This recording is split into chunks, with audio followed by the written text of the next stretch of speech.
Você escreveu perguntando o que eu acho da Bíblia Judaica completa. Eu confesso a você, eu não utilizaria essa Bíblia para minha leitura diária, para minha leitura contínua. Talvez ela tenha o seu mérito no sentido de descobrir como eram algumas palavras e nomes no hebraico original, mas eu acredito que isso pouco iria me ajudar a compreender a mensagem, ou seja, o que Deus está querendo dizer quando Ele inspirou os escritores da Bíblia, os profetas e apóstolos que escreveram a Bíblia. Esta Bíblia judaica completa que você mencionou, ela partiu do princípio de retornar os textos às suas origens linguísticas e culturais hebraicas. Mas o problema é que o autor dessa tradução não parou aí. Ele acabou também fazendo algumas mutilações no texto, que vão induzir o leitor a pensar que ele deveria seguir um cristianismo judaico, ou cristianismo judaizante. Está muito em moda isso hoje, transformar cristãos em judeus, em aparentes judeus. Eu acredito que o tradutor irá satisfazer até uma multidão de leitores que querem dar aquele ar mais pomposo, mais ilustre, mais aristocrático à leitura da Bíblia, mas só isso, só isso. Quem gosta de versões assim, para parecer judaico, deveria ler a carta aos Hebreus, onde o Espírito Santo deixa muito claro que não é a melhor coisa para alguém que se converteu a Cristo querer andar na moda judaica. Não. O objetivo da carta aos Hebreus é mostrar que aqueles hebreus convertidos a Cristo, ou que professavam crer em Jesus, deveriam se desvencilhar de todos os rituais e figuras do judaísmo, agora que eles já tinham a realidade daquelas figuras, daquelas sombras, daqueles rituais. A realidade que eles tinham agora em Cristo, não precisava mais daquelas coisas lá do Antigo Testamento. Por isso eles são exortados a saírem a Cristo fora do arraial. O que era o arraial? O arraial era todo aquele sistema judaico do qual eles tinham vindo. Isso está em Hebreus 13:13. Veja agora o que o autor dessa versão, Bíblia Judaica Completa, fez com Gálatas, com o livro, a carta aos Gálatas. A primeira citação que eu vou fazer é da Bíblia, versão Almeida Revista Atualizada, que é uma boa tradução. A outra foi tirada da Bíblia Judaica Completa. Veja só. Abre aspas. Porque eu, mediante a própria lei, morri para a lei, a fim de viver para Deus. Fecha aspas, Gálatas 2,19.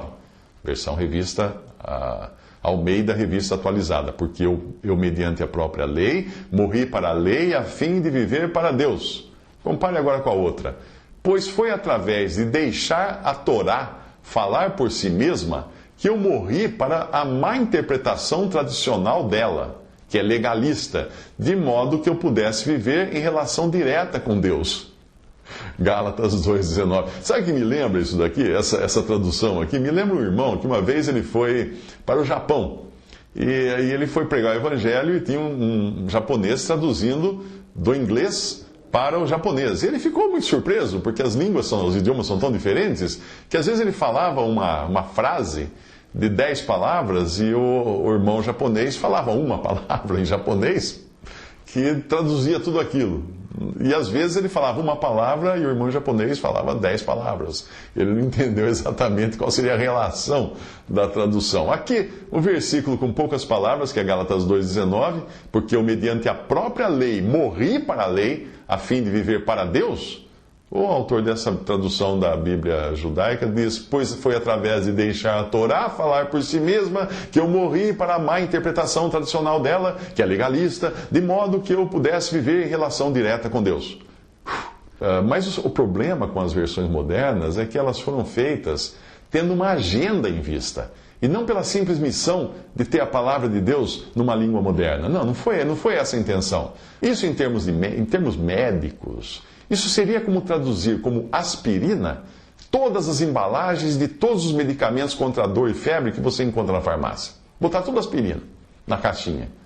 A agenda do tradutor dessa Bíblia completa judaica foi manter os nomes no formato original hebraico e preservar elementos culturais, o que traz alguma dificuldade quando nós sabemos que 2/3 das citações do Antigo Testamento feitas no Novo Testamento não saíram da Bíblia em hebraico. Não.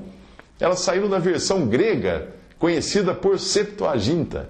O próprio Senhor Jesus citava essa tradução do hebraico para o grego quando ele citava um versículo do Antigo Testamento. Olha que interessante.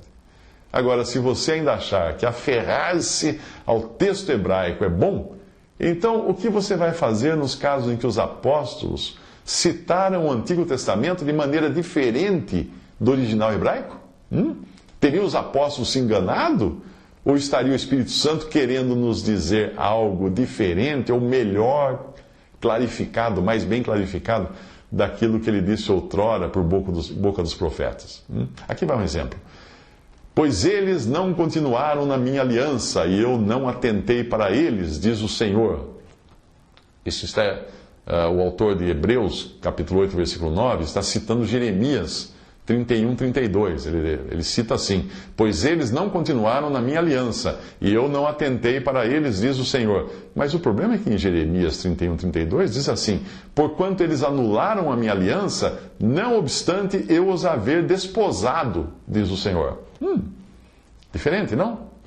Por que será que o Espírito Santo deixou o autor de Hebreus citar de maneira diferente o profeta Jeremias?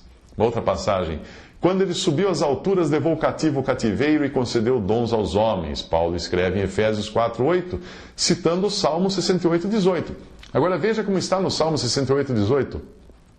Subiste às alturas, levaste cativo o cativeiro, recebeste homens por dádivas, até mesmo rebeldes, para que o Senhor Deus habite no meio deles.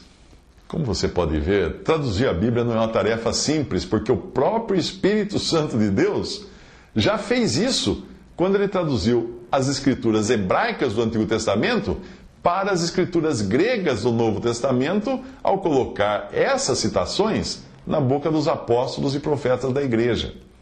Em 1 Coríntios 2, Paulo explica que essa inspiração que ele e outros receberam foi verbal, isto é, palavra a palavra. Como eu já disse, não basta conhecer os idiomas para traduzir bem o autor de um texto. É preciso conhecer o autor, com letra maiúscula, para traduzir bem os idiomas da Bíblia. Em especial, ter ideia do que ele queria dizer, além de ter grande apreço por ele, por Deus, o autor da Bíblia, e fazer tudo com reverência e temor. Algo que eu acredito que um ateu, ainda que tenha 200 títulos de cursos superiores e mestrados e graduações e PhD disso e daquilo, não vai conseguir ter reverência e temor. Você acha que vai? Essas coisas você não encontra no incrédulo, por mais títulos acadêmicos, teológicos e linguísticos que ele possa ter conquistado com a sua mente carnal.